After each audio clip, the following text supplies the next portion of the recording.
Thank you. Let's bring the committee of the whole meeting to order, please. We don't have a quorum for this meeting, but we'll proceed with the reports and have a discussion with three of us. We won't make decisions at committee of the whole meetings anyway, but I'll start by recognizing that this meeting is being held in traditional territory of our friends and neighbors and Treaty 8 partners of the Fort Nelson First Nation, as well as the Prophet River First Nation. We recognize our treaty and we recognize the rights within that treaty. We recognize the enduring presence and the contributions of the Métis people in our region as well. So please be advised that this meeting is available for the public to attend virtually and is being streamed and recorded. So I have an addition. Well, we all have an addition, and that's to go in camera for section 91, sub 90, paragraph 1, subsection 1, business of a third party. So I'd like to add that to the agenda. And is there anybody else who'd like to add anything?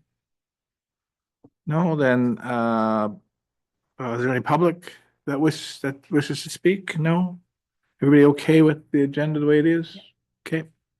So that will bring us straight to the committee of the whole report number 13, which is analysis of the 2025 operations and how the budget versus the actual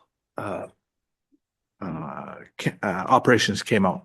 So I'll turn it over to staff and let them speak to the report.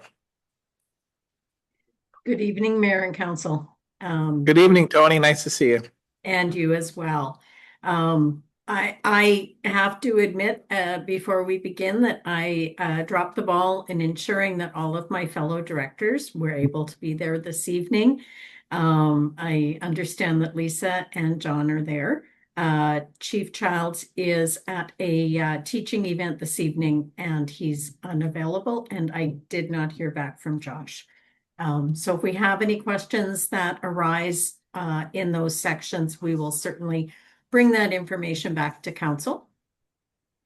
I wanted to highlight that this is the second year that we have brought forward an analysis of the previous year's operations.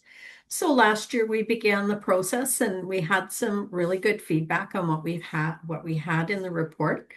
And we've added a little bit more to it as well. So as we go through the report, you're going to see that last year's report didn't analyze all of the operations together, whereas this year we've got a summary page that does that by all of our activity groups. And we've identified some highlights within each of those areas. Then we've got the budget to actual information from each of the departmental areas, as well as the project status for those areas as well. We then conclude the report first with a report on the reserve funds, reserve accounts, and surplus balances. And what this does is it allows us in this report to meet the requirements of the policy on reserves, reserve funds, accounts, and surplus balances.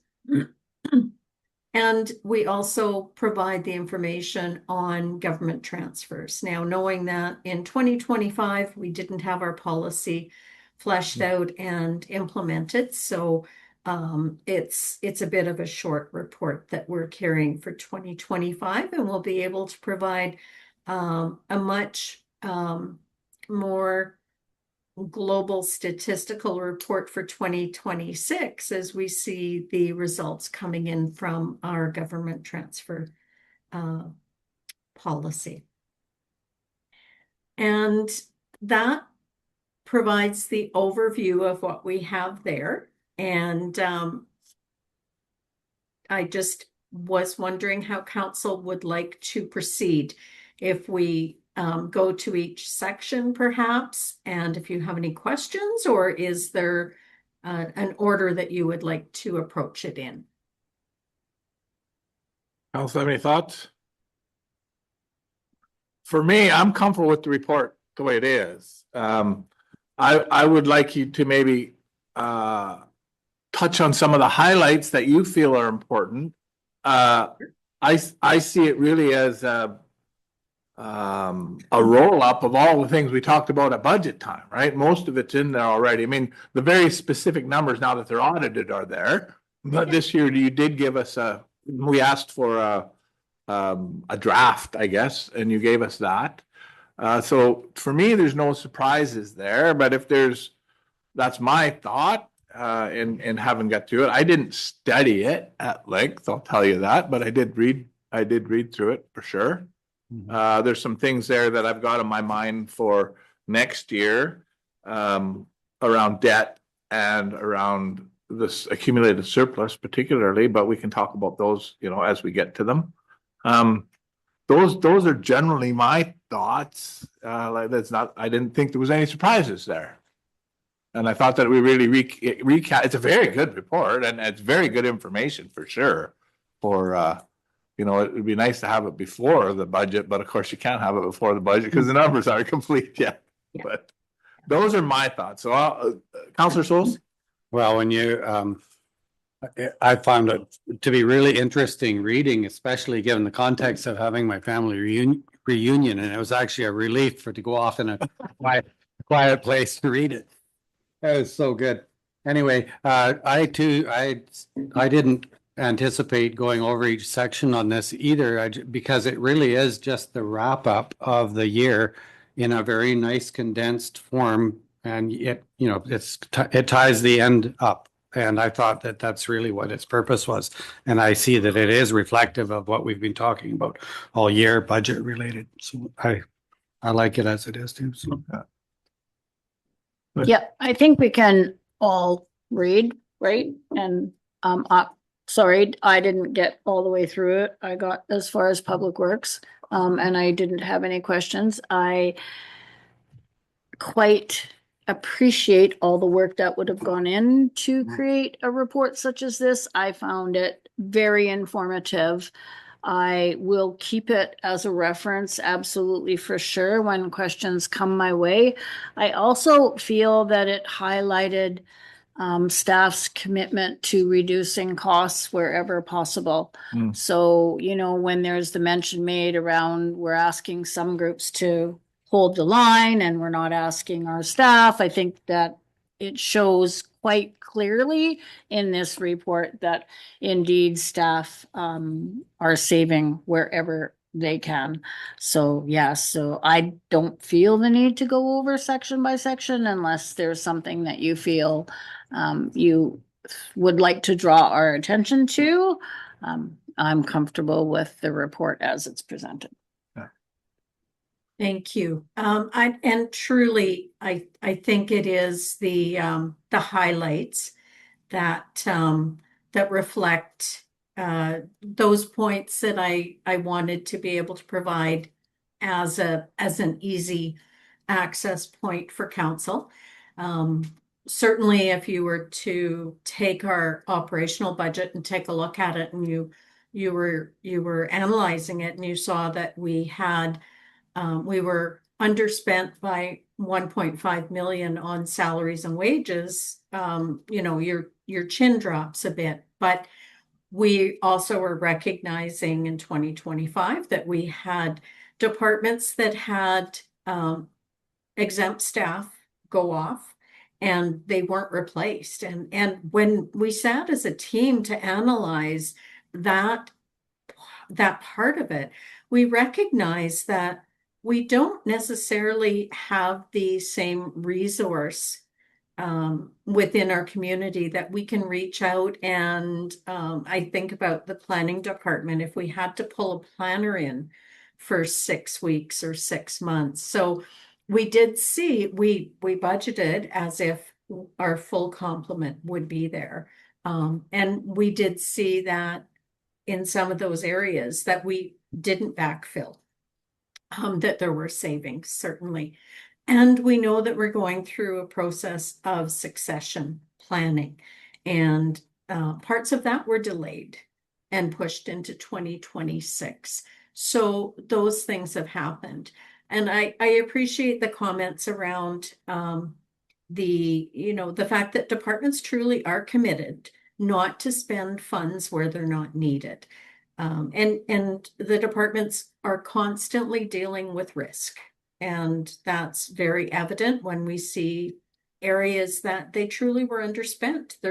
If there wasn't a need to spend that money out, we're not going to spend it just because we have it. And that truly is a refreshing reflection on the team that I work with. Again, in 2025, we had the Summit wildfire, so that impacted us as well. As I mentioned, our change in grants to groups, so we're going to see that as we work forward. I think one of the biggest things, though, that I want to be able to speak about is that we have to be very careful when we take a look at our surplus. So at the end of 2025, we landed with a $3.3 million surplus.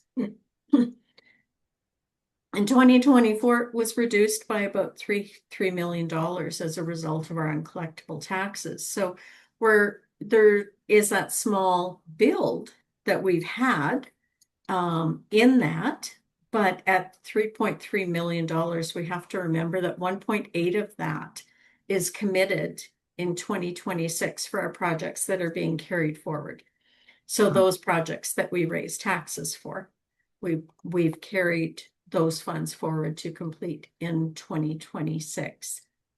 The report on the reserves is there. If anybody has any questions if you haven't had the chance to remove yourself from a family function to be able to analyze the report, please let me know and I can go over those sections as well. One of the things that I also included in this year's report was a report on our long-term debt. And the Northern Rockies Regional Municipality is in such a unique position that we have not borrowed funds from MFA since 2017. And we're actually seeing those debts retire. So what I did was I put the list of what our current debts are and our obligations to MFA for debt within the report so that we can understand that there was a period of time where we did so much of that capital work utilizing debentures. And we have made that swing to be able to utilize reserve funding and be a bit more proficient at asset management, service delivery, service levels, and moving us forward. We can certainly see when we analyze the long-term debt that we have made leaps and bounds as we've moved the municipality along. And then just a short comment that we had budgeted for $2.5 million for uncollectible taxes in 2025, and that came up just over the 3 million. So the extra $500,000 relates to an extra $500,000 that we raised in interest. So yeah, it is basically an offset to one another. And those really are my comments on 2025. I think 2025 was a heck of a year. The team, we had some new members on the team and everybody was growing, and I think they're just doing absolutely amazing. And it shows within the report that you have in front of you. Yeah, thanks. So there's a couple of things I'd like to say about that.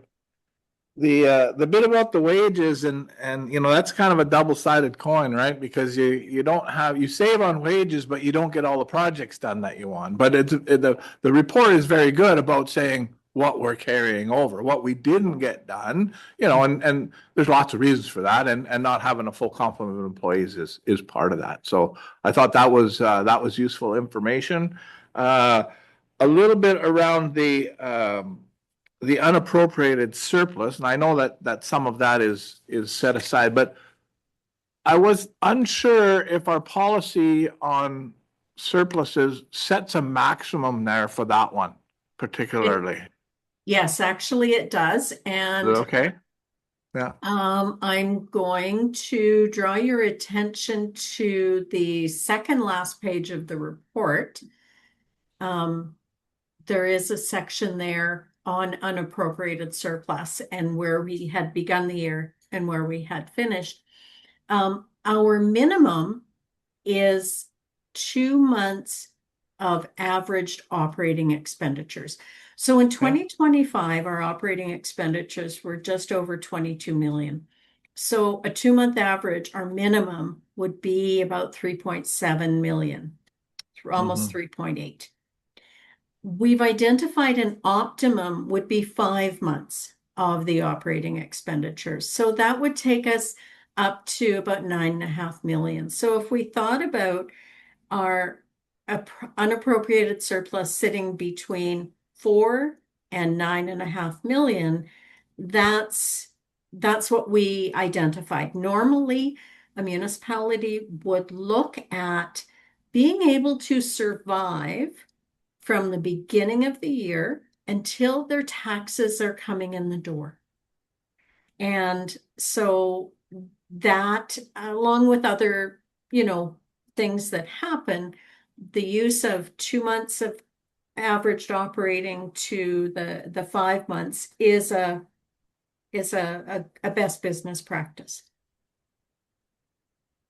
so even though we're allowed to do a borrowing for that, it's just good practice to have it set aside in cash.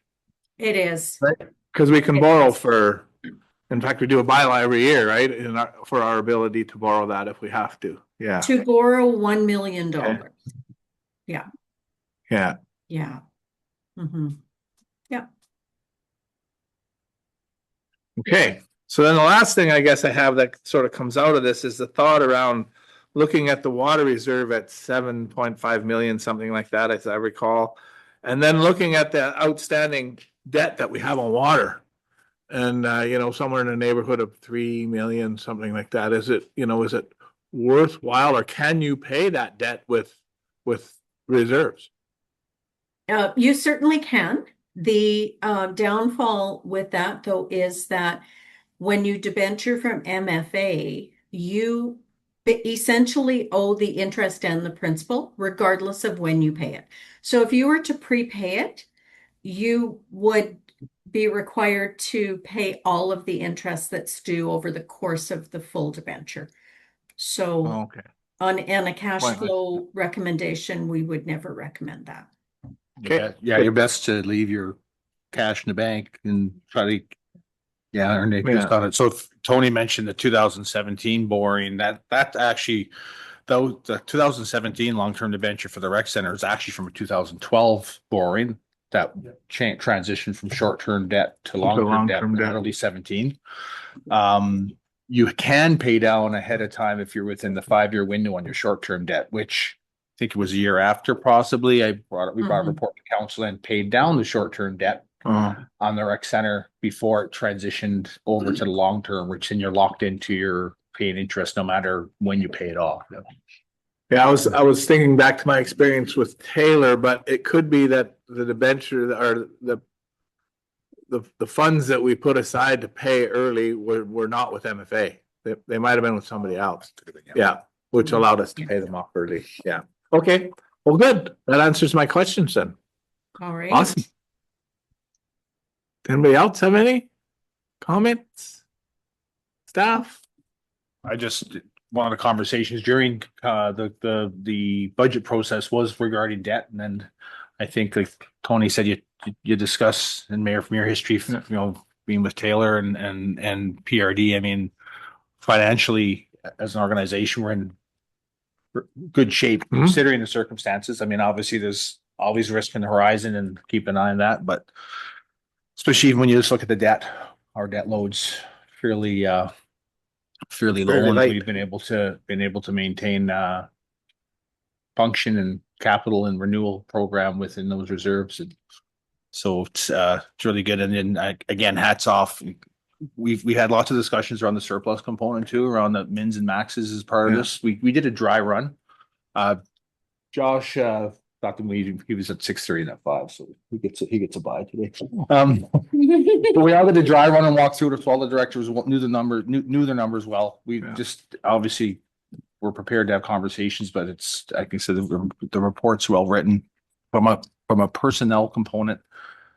We don't try to run short. We're in the same mindset that the intent is to be staffed up, but things happen. It's challenging. It's always a challenge to recruit, and then the retention piece, or if someone goes off sick or whatnot with illness.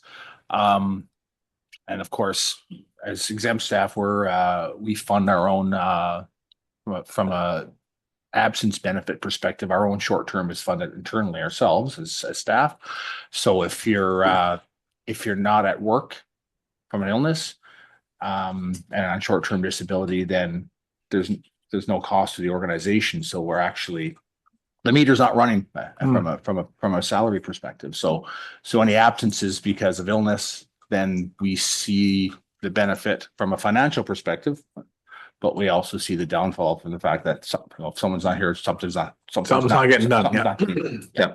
So, and other than that, we build risk into some of our areas, especially when you look at airport and the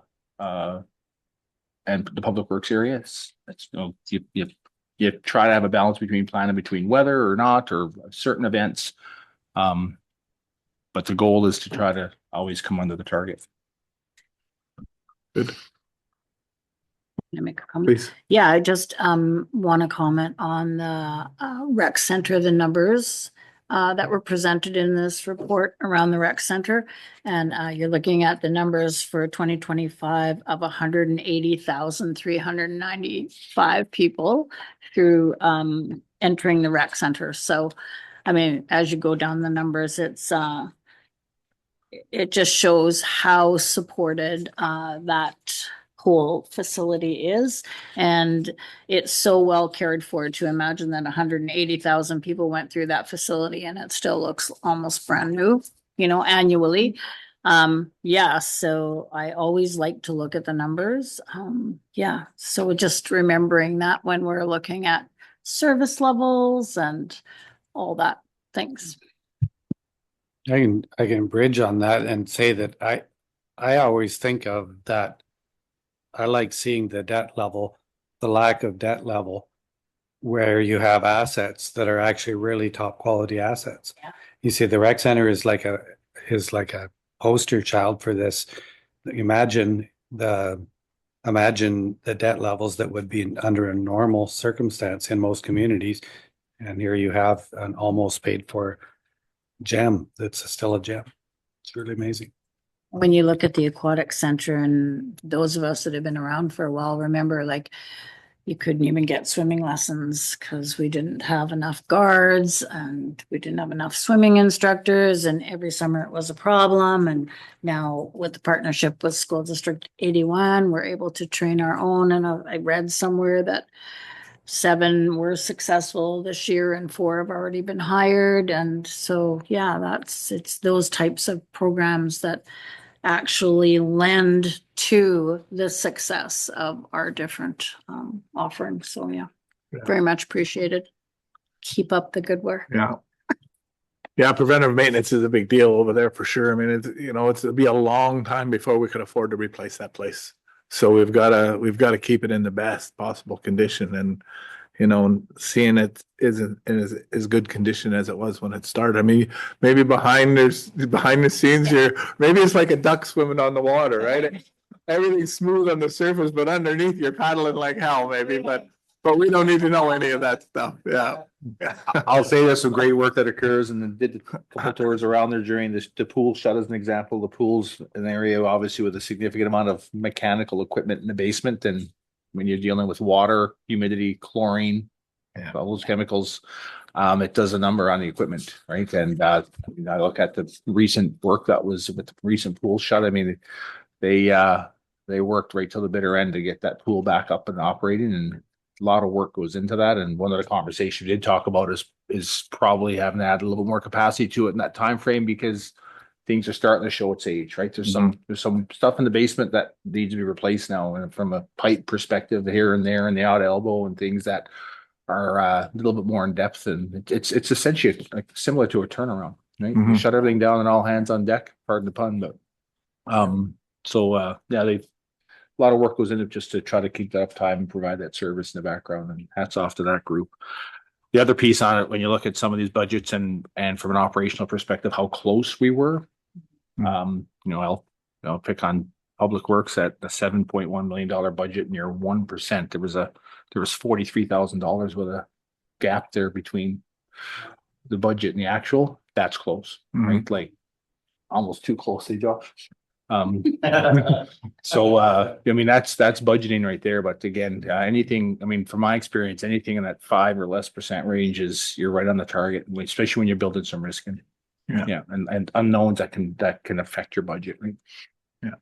Yeah, that's what I thought too, is if you can stay within 5%, of your budget to where your actuals are, you're in pretty good shape. Look, because you just don't know what the risk is going to be, but that's also a double-sided coin, right? If you budget too much and you start to make it fat, then all of a sudden the taxpayer is saying, hey, you're putting away way too much, right? You're taxing us too much, and you've got this surplus that's left over. That's why I asked the question about the maximum, right? Is where, how much do you keep adding to it? And, it's not a slush fund, right? And, Right. and I'm not saying anybody here is considering it that way. I mean, I think Lorraine's comments about the fact that, every director has shown that they were under their budget, shows that they're paying attention. So Yeah. thank you for that, all of you, and pass it along to all the staff that are involved with keeping your budgets in good shape too, because it's appreciated. It's a for much sure. different story if we're having the other conversation here. Yeah, if we're looking for money, then we're Yeah. we're not as friendly, maybe. And you're right. I mean, like I said, we're extremely cognizant and that's that balance, right? It's extremely, we do not feel that that unappropriate or general surplus is a slush fund, obviously. I mean, Yeah. take it that way for sure. And the other piece is we've looked at opportunities where if there's something that's reoccurring, I'll use a training budget, for example. What we don't use, we roll back in. So we don't tax twice for the same thing. That's the other piece. If there's some trends that way, we look at, and that's conversations each year during the budget process. We look at that. Like is it some operations is one thing, but if you have a certain activity that you haven't done, we didn't accomplish or didn't do, then we look back and we say, and that's the other reason why that those carry forward funds with some of the projects, if they're not completed. Or I guess I use a training budget as an example. We pull the funds, again, unused funds from training, because if we didn't spend all of our training budget, it's because we didn't actually provide all the training that we had planned. So when we budget for that the following year, we pull the funds from the previous year out of the surplus versus taxing again, Mhm. right? As one example, right? So that we don't have that just here's the number and we run it, we do the best we can. We're not a business, but we do the best we can to run it like a business, quite frankly. Last comment. Go ahead. I'll give you the last word. Normally I reserve it for myself, but I give it to you today. Wow. I'm almost at a loss for words. I just felt that I had given such a great shout out to the rec center that I would also like to give a shout out to the golf course and all of the activities that are happening out at that golf course. And it's from my limited perspective, it is going really great. I haven't been out there yet this year, but I'm seeing so much traffic on social media and talking to my grandkids and everything, and they're quite enjoying the new management out there. And yeah, so I just wanted to give a shout out to the golf course too. I think that there are some things we could do with that in terms of tourism. Yeah, it seems like it's going to be a going concern. So thanks. Good. Okay, well, I think that's it. Thank you very much, Tony, for all the hard work. Through you to all the directors and anybody that's involved with budgeting and your staff. I think the budget process went well this year. This report is a good one this year. So we're feeling good. And you know, considering the times we're in, considering the conditions around the community, it's, you know what, this is really a good news story. So thank you very much for the report. Thank you. And I just want to say it takes a village. Right, good, okay. So with that, I would like to move the meeting into a closed session to talk about business of a third party. So if everybody's okay with that, section 91 subparagraph I think is the one that J, oh, okay, J. J, they all look the same to me. It's a line with a dot. It's a line with a dot on the top. Okay, if we can do that, we'll take a couple minutes and get set up for that. Thank you. Okay, thank you, everybody. We're finished with the closed portion of the in-camera meeting. There is nothing to report. So adjournment of the committee of the whole meeting is in order. So, well, yeah, we have consensus on that. So, okay, we are adjourned. Thank you.